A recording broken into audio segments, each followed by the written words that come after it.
کیا ان لوگوں نے اللہ کی مخلوقات میں سے ایسی چیزیں نہیں دیکھی جن کے سائے دائیں سے بائیں کو اور بائیں سے دائیں کو لوٹتے رہتے ہیں، یعنی اللہ کے آگے عاجزی سے سجدے کی حالت میں رہتے ہیں؟ اور تمام جاندار جو آسمانوں میں ہیں اور جو زمین میں ہیں سب اللہ کے آگے سجدہ کرتے ہیں، اور فرشتے بھی، اور وہ ذرا غرور نہیں کرتے، اور اپنے پروردگار سے جو ان کے اوپر ہے ڈرتے ہیں، اور جو ان کو ارشاد ہوتا ہے اس پر عمل کرتے ہیں۔ اور اللہ نے فرمایا ہے کہ دو دو معبود نہ بناؤ، معبود تو وہی ایک ہے، سو اے بندو مجھی سے ڈرتے رہو۔ اور جو کچھ آسمانوں میں اور جو کچھ زمین میں ہے سب اسی کا ہے، اور اسی کی عبادت لازم ہے، تو تم اللہ کے سوا اوروں سے کیوں ڈرتے ہو؟ اور جو نعمتیں تم کو میسر ہیں سب اللہ کی طرف سے ہیں۔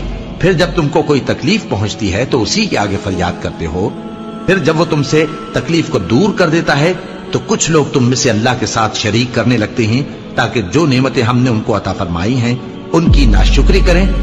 تو مشرکو، دنیا میں فائدے اٹھا لو، پھر ان قریب تم کو اس کا انجام معلوم ہو جائے گا۔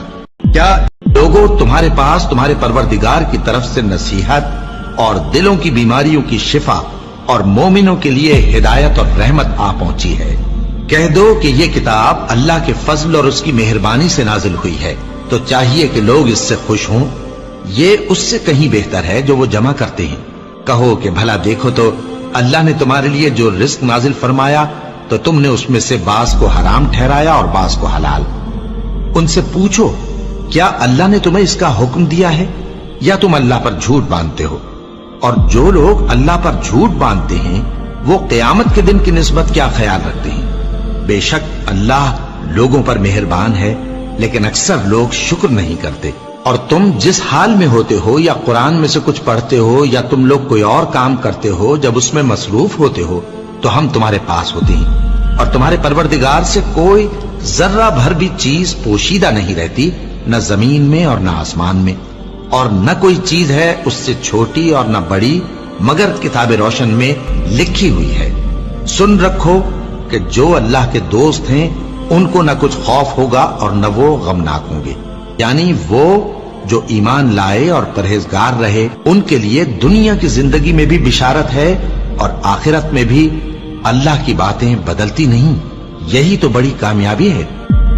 قیامت قریب آ پہنچی اور چاند شق ہو گیا، اور اگر کافر کوئی نشانی دیکھتے ہیں تو منہ پھیر لیتے ہیں اور کہتے ہیں کہ یہ ایک پہلے سے چلا آتا جادو ہے، اور انہوں نے جھٹلایا اور اپنی خواہشوں کی پیروی کی، اور ہر کام کا وقت مقرر ہے، اور ان کو ایسے واقعات کی خبریں پہنچ چکی ہیں جن میں عبرت ہے، اور کامل دانائی کی کتاب بھی، لیکن ڈراوے ان کو کچھ فائدہ نہیں دیتے، تو تم بھی ان کی کچھ پرواہ نہ کرو۔ جس دن بلانے والا ان کو ایک ناگوار چیز کی طرف بلائے گا، فوراً آنکھیں نیچی کیے ہوئے قبروں سے نکل پڑیں گے گویا بکھری ہوئی ٹڈیاں ہوں۔ اس بلانے والے کی طرف دوڑتے جاتے ہوں گے، کافر کہیں گے یہ دن بڑا سخت ہے۔ ان سے پہلے نوح کی قوم نے بھی تکذیب کی تھی، تو انہوں نے ہمارے بندے کو جھٹلایا اور کہا کہ دیوانہ ہے، اور انہیں ڈانٹا بھی گیا۔ تو انہوں نے اپنے پروردگار سے دعا کی کہ میں ان کے مقابلے میں کمزور ہوں، بس تو ہی بدلہ لے لے۔ پس ہم نے زور کے میں سے آسمان کے دہانے کھول دیے اور زمین میں چشمے جاری کر دیے، تو پانی ایک کام کے لیے جو مقدر ہو چکا تھا جمع ہو گیا۔ قیامت